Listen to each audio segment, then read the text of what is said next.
The appointment of a new SABC board has hit another stumbling block. Parliament's legal advisers have now criticised President Cyril Ramaphosa for seeking clarity on the 15 names that were submitted to his office in December.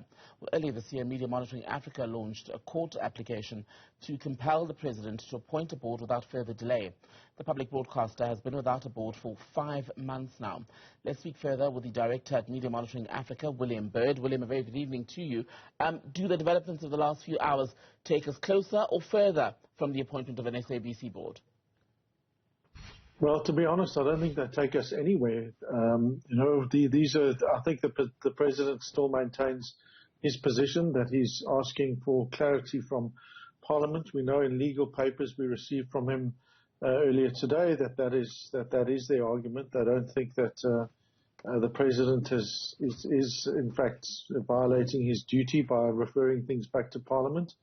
Yet we see that the legal opinion from Parliament, and in fact our legal argument, is that the president is in violation of his constitutional duty. So I fear we're going to have to wait till this goes before the Constitutional Court. Why won't the president just confirm the appointment of this board? Is it all driven by, and what we've heard very public, shall we say, opposition from ANC people to the appointment for someone such as Patisama Ngobeni, who we know was basically pushed out towards the end of her time at the SABC? It remains a mystery, to be perfectly honest. We have no idea why he hasn't. I mean, I think it's abundantly clear that the 12 names need to be appointed. The president doesn't dispute his duty to appoint them. They also don't dispute the critical importance of the SABC, or in fact of having the institution without a board for over 5.5 months. It'll be 6 months on the 15th. So as to why he hasn't, we can only hazard as a guess. I just don't buy the causes, alleged causes for delay. It certainly does appear to be something around Patisama Ngobeni, but even then, and we know that because the former minister wrote a letter seeking to directly interfere with Parliament in January, well after the public process had been completed, and she was raising questions around Ms. Ngobeni. So it's anyone's guess, really. And the longer this drags on, you've repeatedly said it puts the SABC, the country's public broadcaster, at greater risk. I mean, this is an entity responsible for 18 radio stations alone, let alone the multiple TV channels, and all of that needs proper oversight. No, nearly 6 months. This is a completely engineered crisis. The fact that we're having to deal with this is a massive indictment of Parliament and a huge indictment of the presidency. We really don't need to be facing this kind of crisis. It's, the SABC is now in violation of the Public Finance Management Act. They haven't been able to submit their finances. They can't still submit their finances.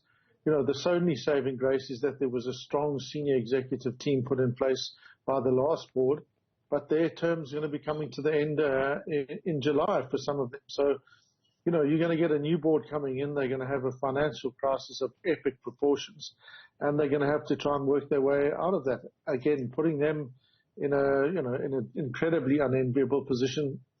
We just seem to be deliberately seeking to shoot ourselves in the foot every step we take with the SABC. It's really profoundly disturbing.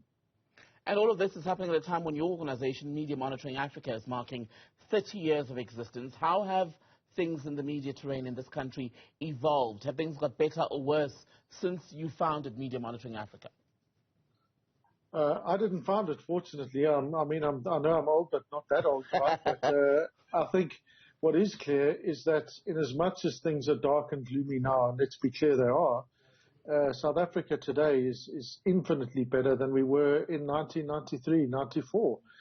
We've got a far greater diversity of news sources, of media that are there.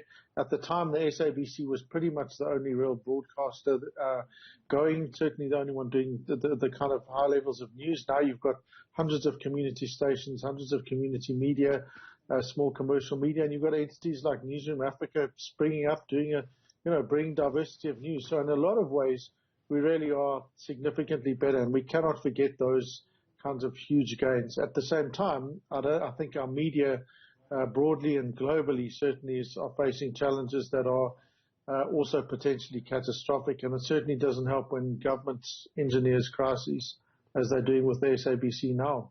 And how crucial is the SABC to the modern-day media landscape in this country, and especially its survival and good governance?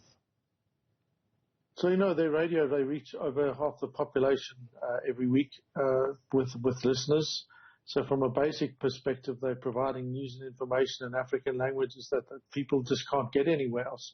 But we're seeing globally a resurgence and reliance on the critical importance of a public broadcaster. Having a strong public broadcaster also almost always results in having better, more diverse, independent media as well. They're an essential part of a diverse media environment. If you take away that kind of thing, as we saw in New Zealand, they decided to sell their public broadcast at well over a decade ago, and they've spent the last decade trying desperately to rebuild and start again their public broadcaster. So they are essential if you want a democracy, and really this crisis kind of highlights just how important the SABC is, not just to the elections next year, but it's important for a diverse media environment. William Bird, the ever-young William Bird, I should say, Director at Media Monitoring Africa. Good to speak to you, William. Thank you.